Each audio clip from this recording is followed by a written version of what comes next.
Hey guys, tonight we're lying back in a Roman villa as the sun dips behind the hills and the air fills with the soft honking of geese. You're not just any guest. You've been invited to dine with an emperor, reclining on silk cushions while servants pour wine, and a personal goose soother gently hums to calm your feathery companion for the evening. Sounds absurd? That's exactly what happened. In ancient Rome, luxury wasn't just about gold or marble. It was about having someone on staff whose sole job was to soothe geese. You probably won't survive this lifestyle. But hey, at least you'll go down knowing someone tried their best to keep the birds calm. So, before you get comfortable, take a moment to like the video and subscribe. But only if you genuinely enjoy what I do here. Drop a comment with where you're listening from and what time it is there. Now, dim the lights. Maybe turn on a fan for that soft background hum, and let's ease into tonight's journey together. You're walking barefoot across cool mosaic floors, the scent of olive oil lamps mixing with fresh herbs crushed underfoot. Somewhere nearby, a goose flaps its wings, unsettled by the evening breeze. A man steps forward, dressed simply, yet respected among the household staff, and begins softly humming. His hands move slowly, stroking the bird's feathers, whispering nonsense syllables. The goose settles. This isn't just whimsy, it's routine. For Roman elites, keeping geese calm wasn't optional. It was essential. These weren't barnyard birds. They were sacred, symbolic, and sometimes even served as early warning systems against intruders. But more than that, they were companions. And when they got anxious, someone had to step in. Hence, the rise of the personal goose soother. Historians still argue whether these soothers were full-time employees or simply trained attendants who doubled as goose caretakers. Some say they were specialists, trained from youth in the art of calming waterfowl. Others believe it was a duty assigned to trusted slaves. Either way, the role existed, and it mattered, because in a world where everything was designed for comfort, control, and prestige, even the birds had to be managed. So tonight, we're diving deep into why Roman emperors hired personal goose soothers, how it became a thing, and what it tells us about life in one of history's most extravagant civilizations. Let's start with how such a bizarre job even came to be. You're walking through the sprawling halls of a Roman villa, past marble statues and painted frescoes depicting gods and heroes. The air is thick with the scent of perfumed oils, and somewhere in the distance, a lute plays softly. This isn't just a home, it's a statement. Wealth in ancient Rome wasn't just about how much you had. It was about how extravagantly you could display it. And nothing said, "I've made it," quite like hiring someone whose sole job was to soothe your geese. The rise of such luxuries began with the expansion of the empire. As Rome conquered new lands, Greece, Egypt, Gaul, the influx of wealth created a class of ultra-rich citizens who wanted to outdo each other in displays of opulence. Banquets featured exotic foods like flamingo tongues and dormice stuffed with nuts. Bathhouses became multi-room complexes with heated pools and libraries. And yes, some households even kept trained professionals to care for their birds. It wasn't just about having geese. It was about making sure they were calm, well-fed, and perfectly behaved at all times. Imagine hosting a dinner party where your sacred goose starts squawking mid-conversation. That wouldn't do. A peaceful environment was essential, not just for social decorum, but also for religious symbolism. Geese were associated with Jupiter, Rome's chief god, and were believed to be protectors of the city. In fact, legend has it that during the Gallic invasion of Rome in 390 BCE, the honking of temple geese on Capitoline Hills saved the city by alerting the guards. From then on, geese held a special place in Roman society. They weren't just farm animals. They were symbols of vigilance, divine favor, and status. Historians still argue whether personal goose soothers were common or reserved only for the highest echelons of society. Some records suggest that certain emperors, like Nero and Domitian, had elaborate bird collections, complete with attendants who ensured their comfort. Others point to household inventories listing servants with specific duties toward geese. Either way, one thing is clear. If you were rich enough, you didn't just own geese. You curated them. You bred them for size, color, and temperament. And when they got restless, someone needed to step in and gently remind them that life in a Roman villa was meant to be serene. So how did these birds go from sacred guardians to pampered pets requiring professional soothers? Let's take a closer look at what made geese so valuable, and why their emotional well-being suddenly mattered more than ever. You're standing in the atrium of a wealthy Roman home, watching as a servant carefully adjusts the positioning of a large bronze goose sculpture. It's not just decoration, it's a statement. In Rome, geese weren't merely birds. They were symbols of power, vigilance, and divine favor. Owning them wasn't enough. You had to display them proudly, care for them meticulously, and when necessary, soothe them with the utmost attention. That's how a simple barnyard animal became a luxury accessory for the elite.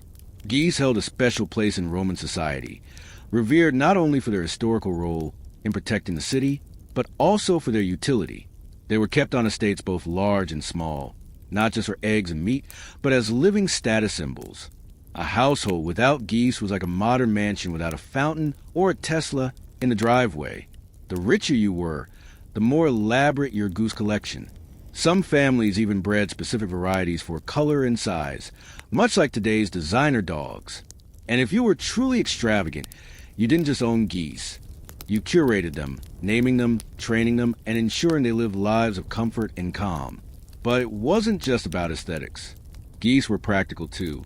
Their loud honking made them excellent natural alarm systems, which is why many villas and military camps kept them around for security. Remember that story from earlier, how temple geese supposedly saved Rome from the Gauls? Whether true or not, that legend stuck, reinforcing the idea that geese were protectors, sacred creatures entrusted with guarding human life. So naturally, you couldn't just let them wander unsupervised. You needed someone to keep them happy, well-fed, and above all, quiet when necessary. Historians still argue whether personal goose soothers were trained specialists or simply trusted attendants who handled multiple duties. Some records suggest that certain households employed individuals specifically for this purpose, while others believe it was part of a broader role in animal care. Either way, the demand was real. If you wanted your geese to behave properly during dinner parties or religious ceremonies, you needed someone skilled in the art of calming them down. And here's where things get even more interesting. Geese weren't just pets. They played roles in rituals, festivals, and even legal matters. There are accounts of geese being used in augury, divination practices meant to interpret the will of the gods. If a goose acted strangely before an important event, it could be seen as an omen. That means maintaining a bird's emotional stability wasn't just about etiquette. It could influence fate itself. So, as you walk through this villa, listening to the soft cooing of contented geese and the occasional flutter of wings, you begin to understand why having a personal goose soother wasn't just a luxury. It was a necessity, a sign of sophistication, a way to ensure that even the birds in your home knew their place and stayed in it. But how did these sacred animals make the leap from temple guardians to domestic companions requiring professional care? Let's find out. You're standing at the foot of the Capitoline Hill, watching as a priest carefully places offerings before a statue of Jupiter. Nearby, a group of geese waddles across the sacred grounds, their presence not accidental, but deeply symbolic. These birds weren't just wandering livestock. They were divine protectors, honored and fed by the state itself. The legend of their role in saving Rome from the Gauls had cemented their status centuries earlier, and now, they were more than mere animals. They were sacred beings, entrusted with guarding one of the most important religious sites in the city. It's easy to imagine how seriously Romans took this responsibility. These weren't your average farm birds. They lived lives of privilege, roaming freely through temple courtyards, feasting on grain offerings, and even receiving special treatment when it came to slaughter laws. Some sources suggest that killing a temple goose without permission was a punishable offense. Their honking wasn't just noise. It was a sign of vigilance, a reminder that these birds had once alerted the city to danger and could do so again. But what did all this mean for everyday Roman life? Well, if geese were revered by the gods, then owning them became a way to align yourself with divine favor. Wealthy families began keeping their own sacred flocks, mimicking the grandeur of the temples. Some even built elaborate aviaries, complete with running water and soft straw bedding. And because these birds were no longer just practical assets, but spiritual symbols, their emotional well-being mattered more than ever.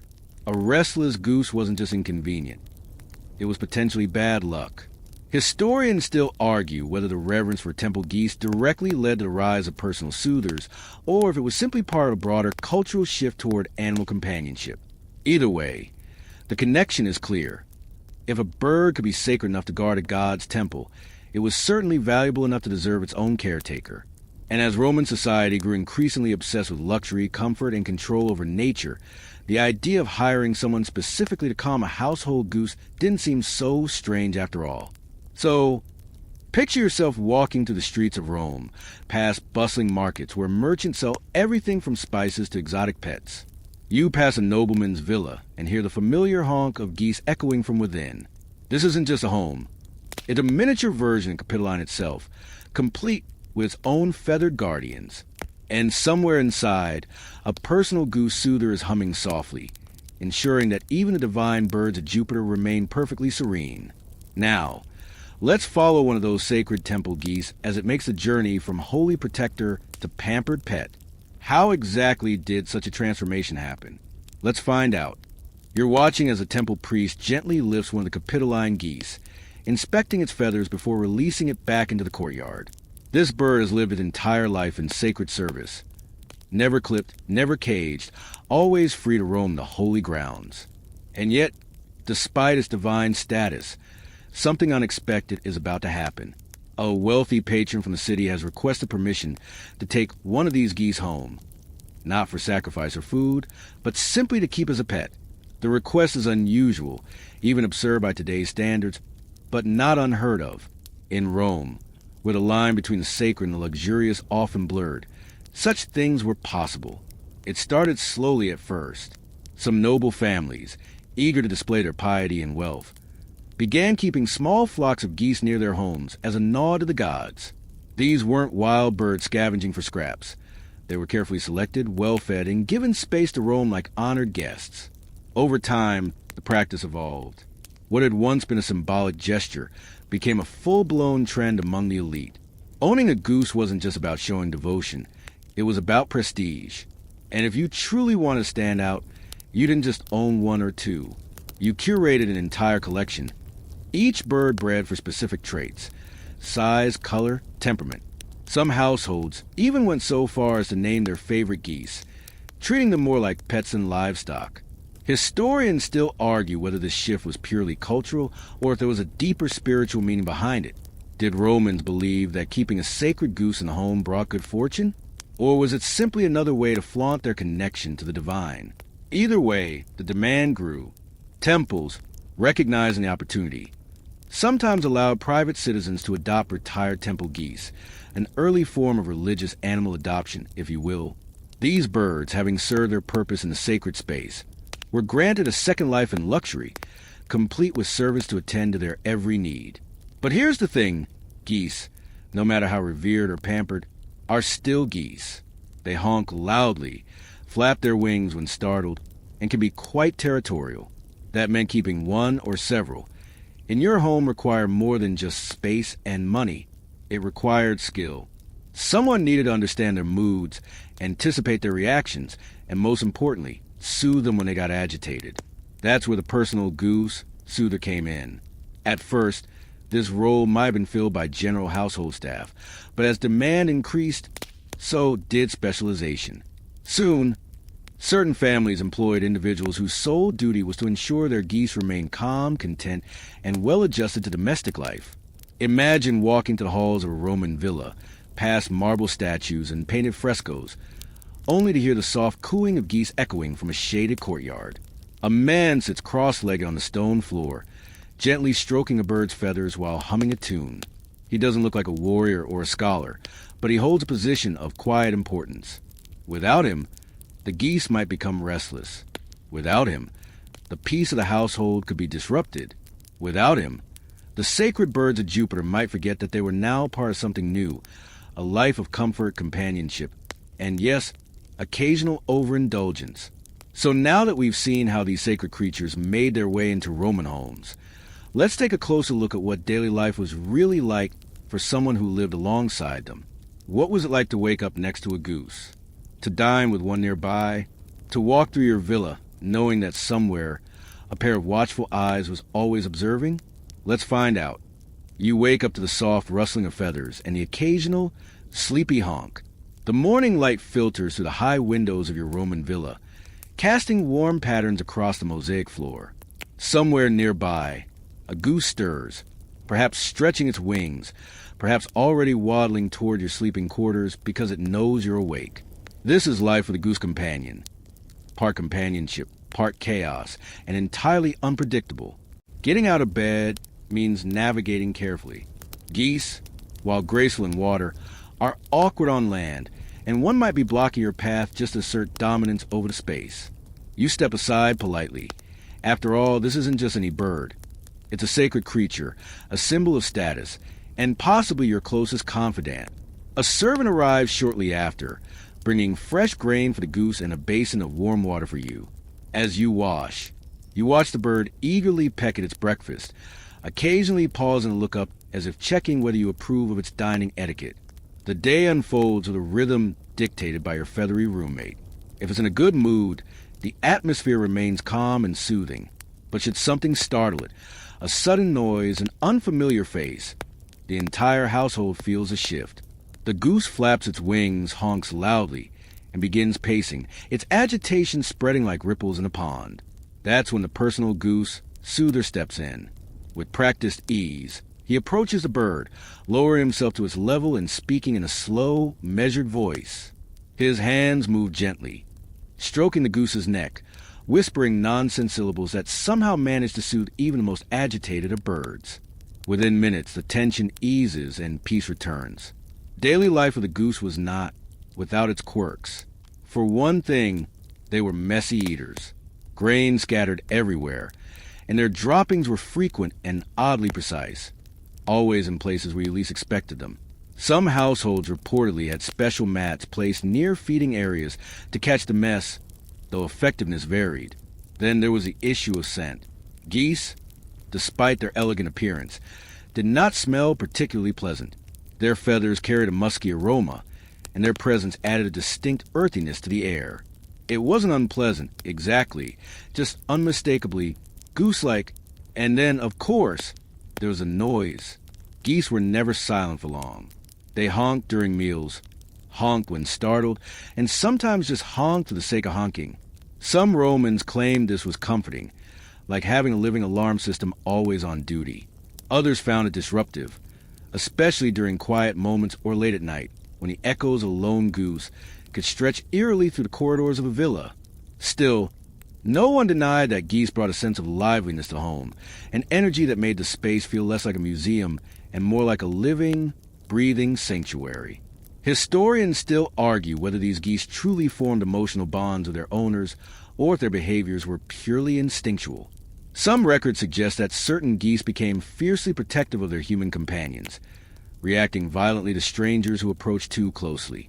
Others imply that the birds simply enjoyed the attention and food, treating their humans more like walking pantries and beloved friends. Either way, the experience of daily life with a goose was undeniably unique. As the sun climbs higher, you settle into your routine, reading scrolls, taking a midday bath, maybe even hosting guests for lunch. Throughout it all, the goose remains nearby, watching, listening, occasionally offering commentary in the form of a loud honk. And somewhere in the background, the personal goose Soother keeps a quiet vigil, ready to intervene should the mood shift again. Because in Rome, luxury wasn't just about gold and marble.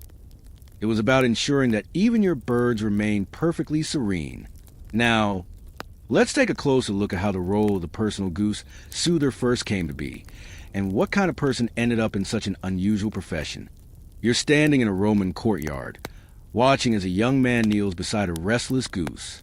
His hands move slowly, his voice low and steady. The bird flaps its wings once, twice, but then settles, its head tilting slightly as if recognizing the familiar presence of someone who understands it. This is no ordinary servant. This is one of the first recorded personal goose soothers, and his job has only just begun to take shape in Roman society. The origins of this profession are murky, like trying to track the flight path of a particularly stubborn goose. There's no official decree from the Senate declaring, "We hereby establish the role of personal goose soother," but there are hints scattered throughout ancient texts and household records. Some suggest that the practice began informally, wealthy families noticing that certain slaves or attendants had a natural knack for calming their geese. These individuals were given more responsibility, eventually becoming specialists in their own right.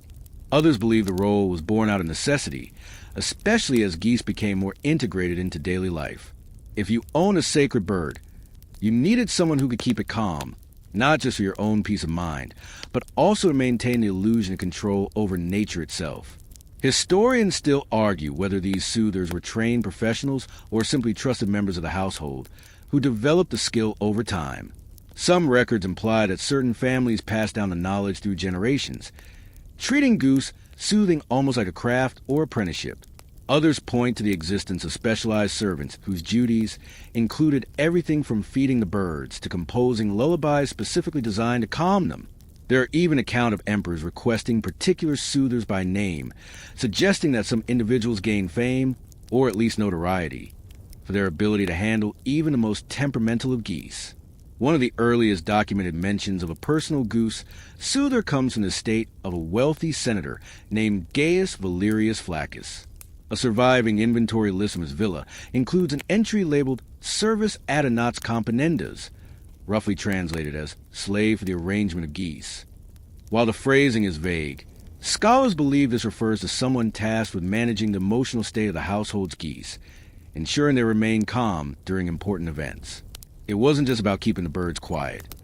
It was about maintaining decorum, reinforcing status, and ensuring that even the animals in one's possession behaved according to Roman ideals of order and control. As demand grew, so did the complexity of the role. What had started as a simple duty, keeping the geese from squawking too loudly during dinner, evolved into something more refined. Soothers began developing techniques, learning how to read a goose's body language, anticipating when agitation might occur, and intervening before it escalated. Some used gentle stroking, others relied on rhythmic humming, and a few even experimented with music, playing soft melodies on small instruments to soothe their feathered charges. But how did one become a personal goose soother? Was it a career chosen willingly, or was it a sign based on circumstance? That's a question we'll explore next, as we dive deeper into the training and skills required for this peculiar yet oddly prestigious profession. You're watching as a young apprentice kneels beside an older, more experienced goose soother, observing the way his hands move. Slow, deliberate, never rushed. The lesson begins not with words, but with silence, the kind that forces you to listen, to really listen. Because if you want to soothe a goose, you must first understand its language, the subtle shifts in posture, the flick of a wing, the slight tilt of the head that signals unease before it erupts into flapping and honking. Becoming a personal goose soother wasn't something you just decided one morning over breakfast. It was a skill learned through years of observation, patience, and no small amount of trial and error. Some were born into it, children of household servants who grew up around geese and naturally developed a rapport with them. Others were assigned to duty by their masters, often because they showed a quiet demeanor or an unusual calmness that seemed to translate well to animals. Either way, formal training was essential, even if it wasn't taught in any grand Roman academy. The first step was learning how to read a goose, not just physically, but emotionally. Geese were sensitive creatures, easily startled, quick to react, yet also capable of forming bonds, if you knew how to earn their trust. A good soother didn't just wait for trouble. They anticipated it. They watched for signs of stress, restless pacing, excessive preening, sudden aggression toward other birds, and intervened early. That meant knowing which sounds soothed a goose, low humming, rhythmic tapping, and which one sent them into a frenzy, sharp noises, sudden movements. Next came technique. Some soothers specialized in physical touch, gentle strokes along the neck and back, mimicking the way a mother goose might groom her young. Others relied on sound, developing soft melodies or repetitive chants designed to lull agitated birds into a calmer state. There are even accounts of soothers using scent, rubbing their hands with lavender or rose oil before handling a particularly nervous goose, though whether this was based in science or superstition remains unclear. Patience was perhaps the most important trait of all. Rome was a city of noise and movement, of bustling markets and shouting senators, but a true goose soother had to exist outside of that chaos. They needed to be still, Calm, present. You couldn't rush a goose into feeling safe. That only made things worse. So, apprentices spent hours simply sitting with the birds, allowing them to grow accustomed to their presence. Sometimes nothing happened for days. No dramatic breakthroughs, no instant success, just quiet companionship. And yet, over time, the geese began to recognize them, not just as humans, but as something closer to allies. Historians still argue whether goose soothers were formally recognized as skilled professionals or they remained low-ranking servants with a unique talent.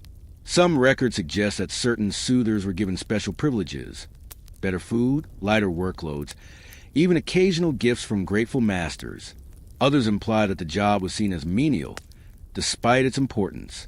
After all, how prestigious could a profession be if your entire career revolved around calming birds? Still, there's evidence that some soothers took pride in their work. Some kept journals detailing their observations, noting which techniques worked best under different circumstances.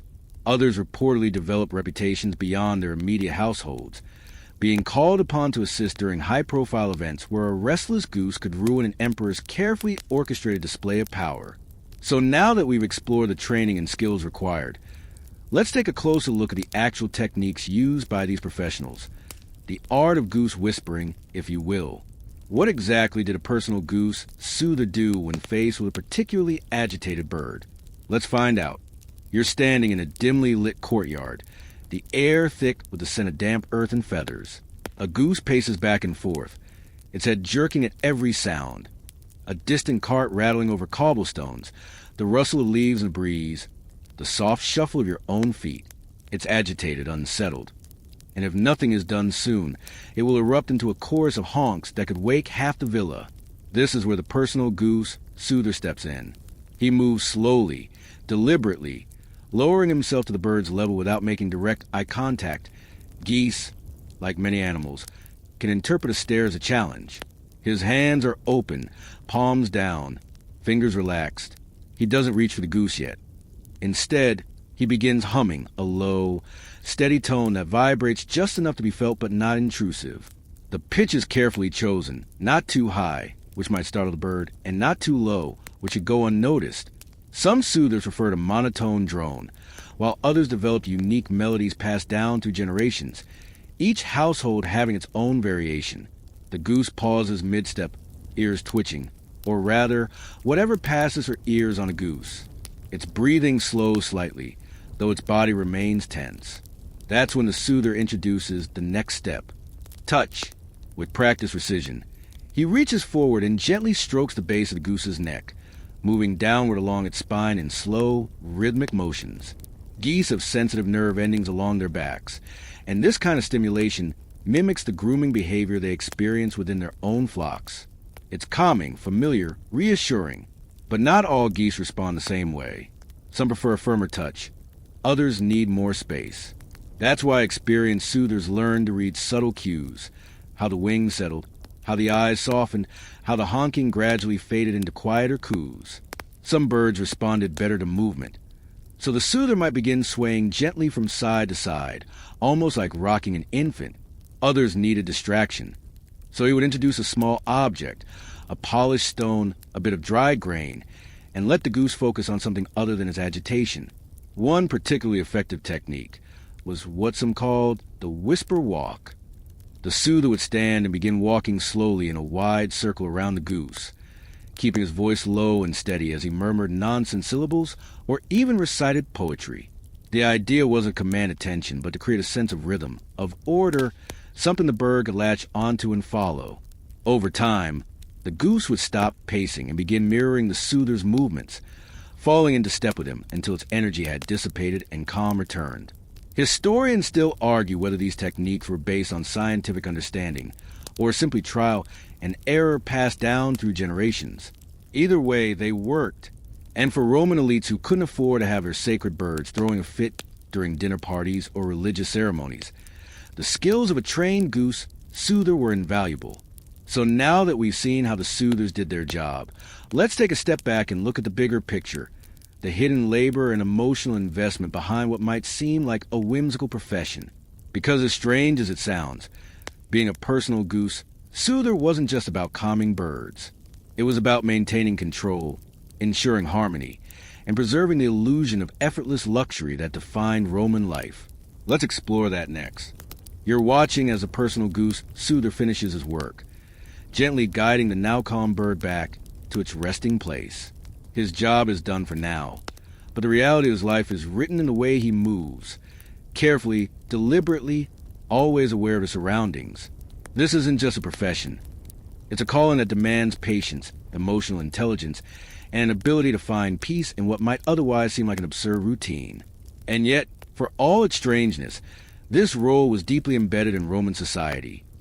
Not as a joke or a passing fad, but as a reflection of how seriously the elite took their comfort, control, and curated versions of nature. Being a goose, Soother wasn't glamorous. There were no marble statues erected in honor of these individuals, no Senate proclamations celebrating their achievements. Their names mostly faded into history, mentioned only in passing household records or buried in the margins of state inventories. But make no mistake, this was real labor, and it required more than just a gentle touch and soothing voice. It meant waking before dawn to check on the birds' moods, anticipating disturbances before they could escalate, and knowing when to step in and when to let things unfold naturally. It meant understanding that even the most sacred creatures needed reassurance, that even within the grandest villas, chaos could still take root if left unchecked. Historians still argue whether Goose Soothers saw themselves as artists, caretakers, or simply servants fulfilling a peculiar duty. Some records suggest that certain Soothers developed strong bonds with the geese under their care, treating them almost as companions rather than mere charges. Others imply that the job was seen as menial, a position given to those who lacked the skills or opportunities to rise through the ranks of Roman labor. Either way, the emotional investment was undeniable. A good soother didn't just react to problems. They anticipated them, reading subtle shifts in a bird's posture, adjusting their own behavior accordingly. They knew which sounds soothed a restless goose, which foods made them aggressive, which environments sent them into a frenzy. But beyond the practicalities of the job, there was also something undeniably symbolic about it. Rome prided itself on order, on structure, on the idea that human could shape the world around it, even nature itself. And what better example of that control than a household, where even the geese behaved according to plan? A well-soothed goose wasn't just a quiet animal. It was proof that everything was in harmony, that the master of the house had not only wealth but influence, not just power but refinement. In a world where status was everything, even your birds had to know their place. And yet, for all the prestige associated with owning geese, the Soothers themselves remained invisible in many ways. Their presence was felt but rarely acknowledged, their skills appreciated but never celebrated. Some may have taken pride in their work, seeing themselves as guardians of tranquility in a society that valued public displays of stability above all else. Others may have simply done what was asked of them, performing their duties without complaint because survival often depended on obedience.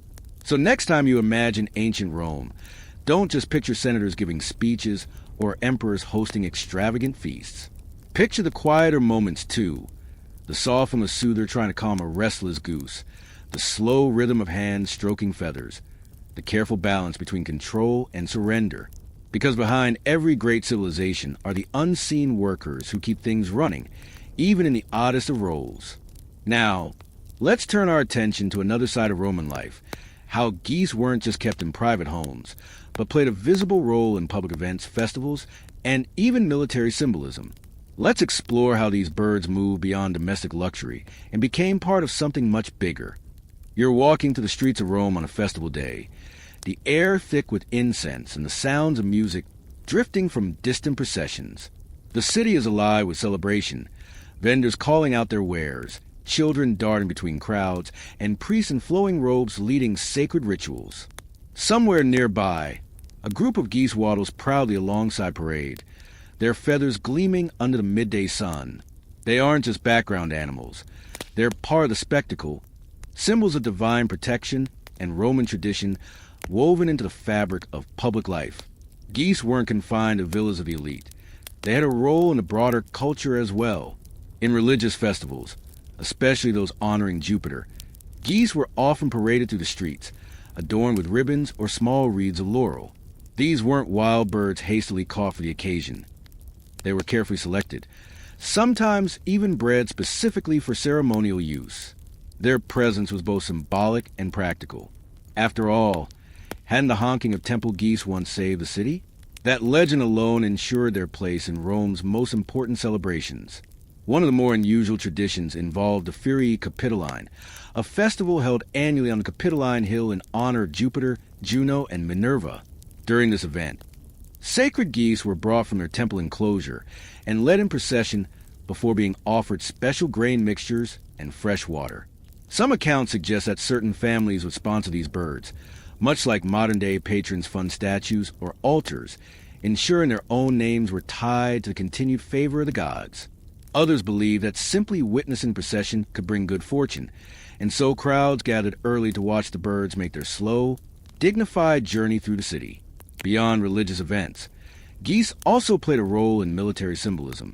Remember that story about how the capital's geese saved Rome from the Gauls by honking loud enough to wake the sleeping guards? Whether historical fact or patriotic myth, the tale became deeply ingrained in Roman identity. Soldiers returning from battle sometimes carried goose feathers as talismans, believing them to be tokens of vigilance and divine favor. Some legions even adopted the goose as a symbol, carving its image onto banners and shields to remind themselves of the importance of alertness and discipline. Historians still argue whether these public displays were meant to honor the geese or simply reinforce existing power structures. Did Romans truly believe in the spiritual significance of these birds, or were they using them as tools to legitimize their own authority? Either way, one thing is clear: geese weren't just pets or farm animals.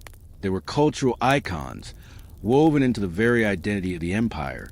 And if you wanted to show your devotion to Rome's ideals, its history, its gods, its legacy, you didn't just keep a goose at home, you celebrated it in the streets.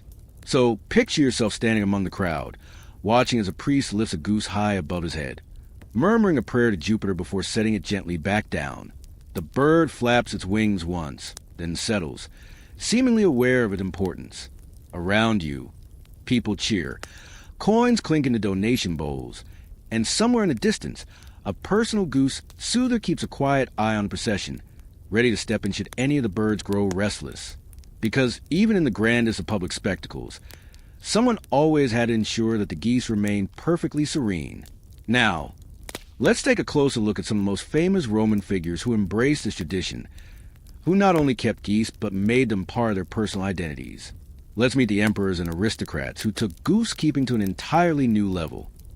You're standing in the grand halls of Emperor Domitian's palace, where marble floors gleam under flickering oil lamps and servants move silently through the corridors. Somewhere nearby, a goose honks softly, calm, confident, completely at home in the space of imperial power. Because yes, even emperors needed their birds soothed. And Domitian, known for his eccentricities and obsession with order, was one of Rome's most enthusiastic patrons of goose culture. Domitian wasn't just any bird lover. He was a collector. His private aviaries housed not only geese but exotic fowl from across the empire, all carefully curated to reflect his status and control over nature itself. Some accounts suggest that he had personal favorites among his geese, even naming them after senators he particularly disliked, a quiet jab, perhaps against those who opposed him. But beyond the humor, there was a deeper meaning. By keeping sacred birds close, Domitian reinforced his connection to Jupiter, the god he often associated himself with. If geese had once saved Rome, then surely having them near his throne meant they were watching over him as well. Historians still argue whether Domitian's fascination with geese was purely symbolic, or if he genuinely enjoyed their company. Either way, his court included several personal goose soothers, individuals whose sole duty was to ensure the emperor's feathered companions remained calm and well-adjusted. These soothers weren't just household staff. They were trusted attendants, sometimes even given special privileges within the palace. Some records suggest that certain soothers were allowed to dine near the emperor's chambers, a rare honor for someone whose job involved nothing more than stroking feathers and humming lullabies. But Domitian wasn't the only Roman elite to embrace goose culture. The wealthy aristocrat Gaius Petronius, known for his extravagant lifestyle and sharp wit, reportedly kept a flock of geese trained to greet guests as they entered his villa. According to contemporary accounts, These birds would waddle forward in perfect formation, their wings flaring slightly as if bowing to visitors. It was a display of both wealth and control, an indication that even the animals in his home obeyed his will. And naturally, he employed multiple Soothers to maintain the illusion of harmony, ensuring that no unexpected honking disrupted the elegance of his gatherings. Then there was Julia Domna, wife of Emperor Septimius Severus, who took a different approach to goosekeeping. Rather than displaying her birds for public spectacle, she preferred to keep them as quiet companions, often seen walking through her private gardens with a favorite goose trailing behind. Her Soothers were said to be highly trained in reading her moods, adjusting their techniques accordingly. If she was agitated, they would hum softer melodies. If she was joyful, they might let the birds roam freely, allowing them to express their own energy. This level of attentiveness extended beyond mere animal care. It was part of a broader philosophy of comfort and emotional balance that defined many elite Roman households. Even the famed philosopher Seneca, though skeptical of excessive luxury, acknowledged the calming presence of geese in certain settings. In one of his letters, he described how the slow rhythm of a goose's movements could serve as a meditation on patience and mindfulness. While he didn't advocate for hiring personal Soothers, his writing suggests that he saw value in observing these birds, not just for their utility, but for what they represent about human nature and our need for tranquility. So picture yourself now in the midst of this world, where emperors and aristocrats alike found solace in the presence of geese, where Soothers played a role in maintaining not just peace among the birds, but also within the very structure of Roman society.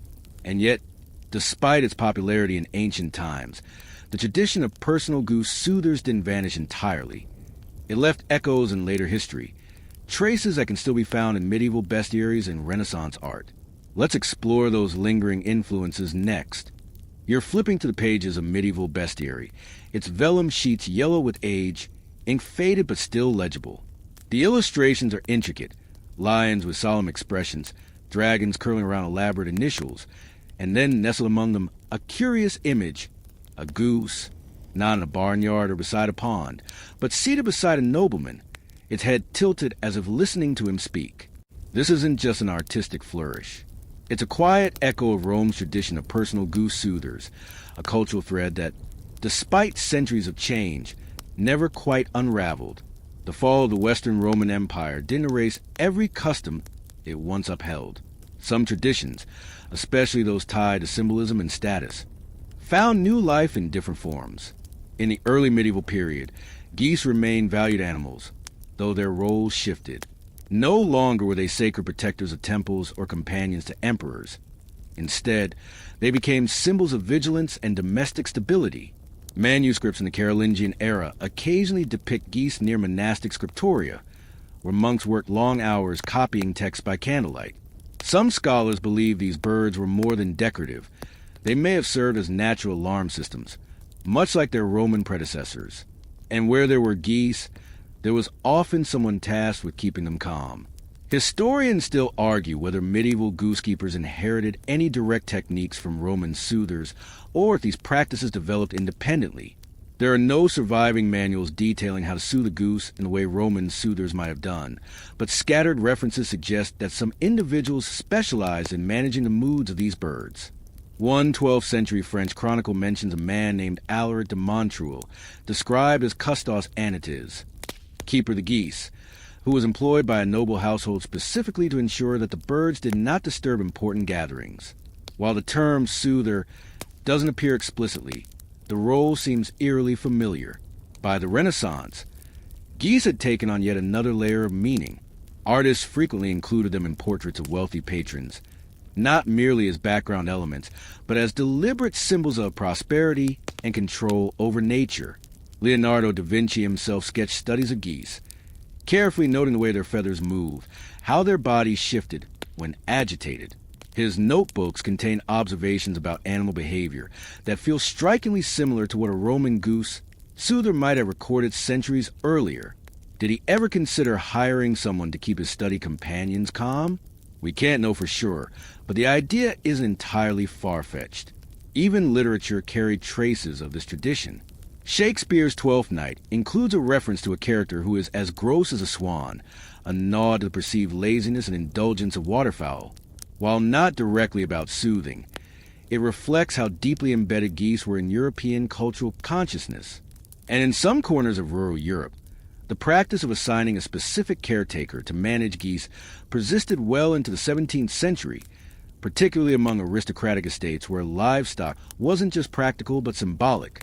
So picture yourself now in a Renaissance garden, watching as a noblewoman strolls past a small flock of geese, her personal attendant nearby, ready to intervene should one of the birds grow restless.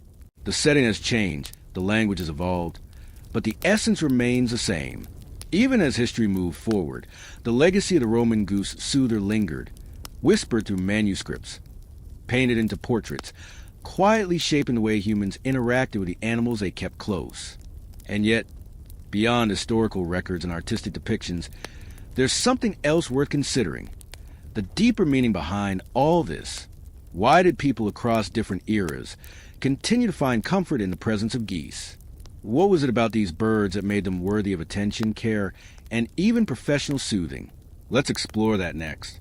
You're lying back in a quiet Roman villa, listening to the soft honking of geese drifting through an open window. The night air is cool, carrying with it the scent of olive trees and distant fountains. Somewhere nearby, a personal goose soother hums quietly, his voice blending into the hush of the evening. It's easy to dismiss this as just another oddity of ancient life, a quirky footnote in history about people who paid others to calm birds. But if you pause for a moment, really listen to that lullaby, you might realize something deeper. This was never just about geese. At its core, the tradition of personal goose soothers reflects something timeless about human nature, our need for comfort, companionship, and the strange ways we seek tranquility.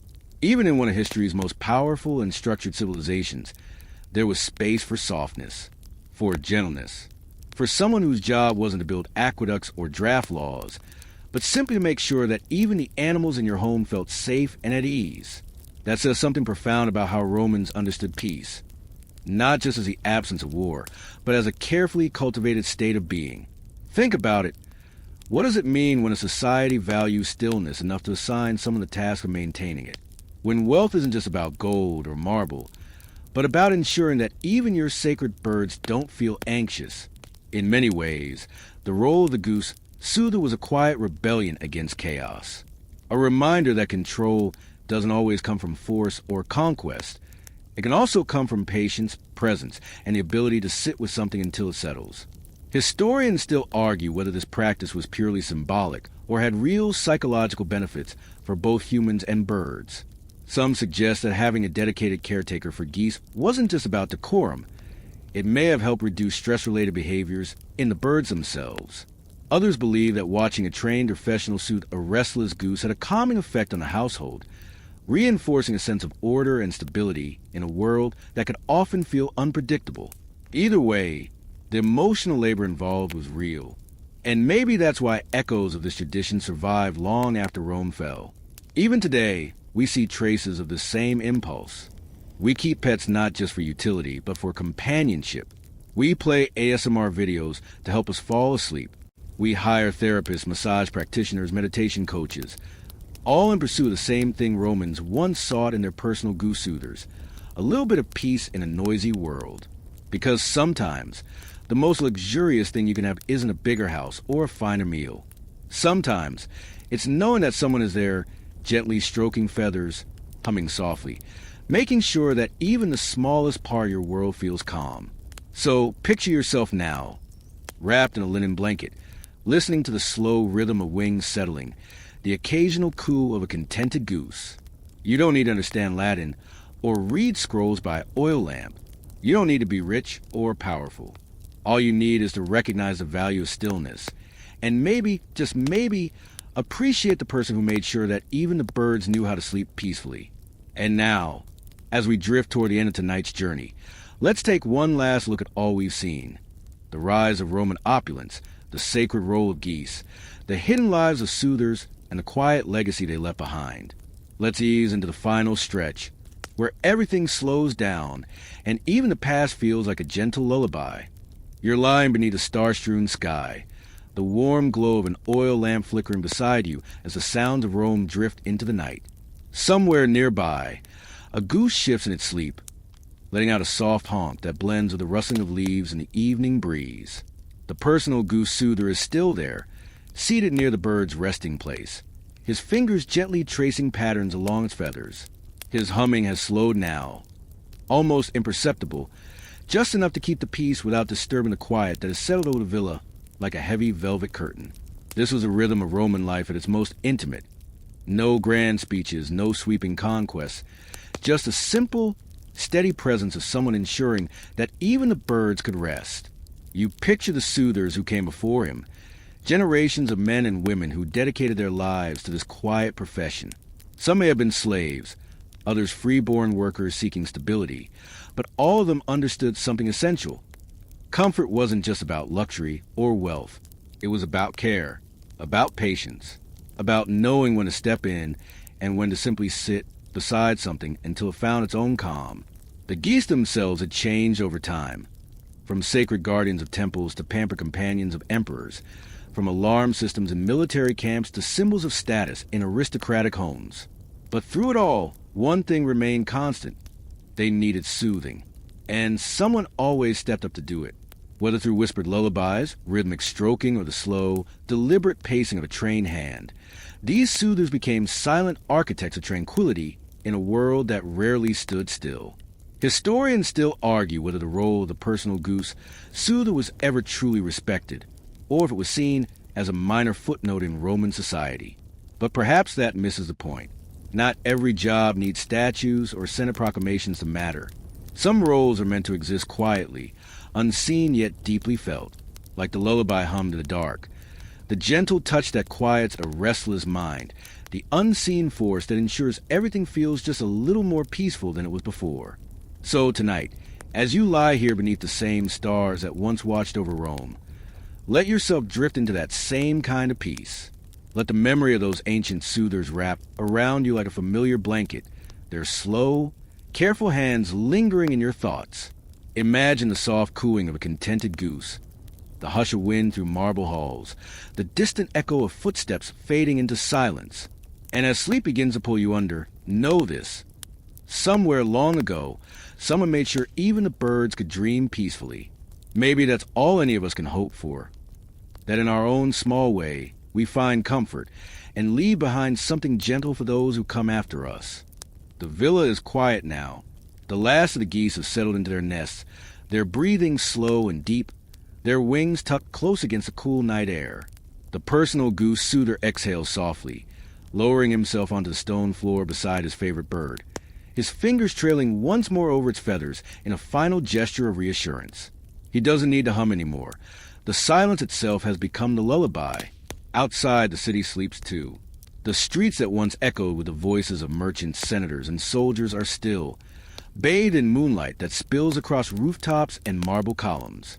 Somewhere far off, a lone owl calls into the darkness, and the trees sway gently in response, whispering secrets only the night can hear. Your breath slows, your thoughts soften, the edges of reality blur, and the weight of the day slips away like sand through open fingers. There is nothing left to chase, no battles to fight, no decisions to make. Just a hush of history settling around you like a warm shroud, the memory of geese dreaming in their sleep, and the quiet certainty that even the smallest comforts matter. Good night, dear listener. May your dreams be soft, your thoughts gentle, and your sleep as serene as a Roman villa at midnight.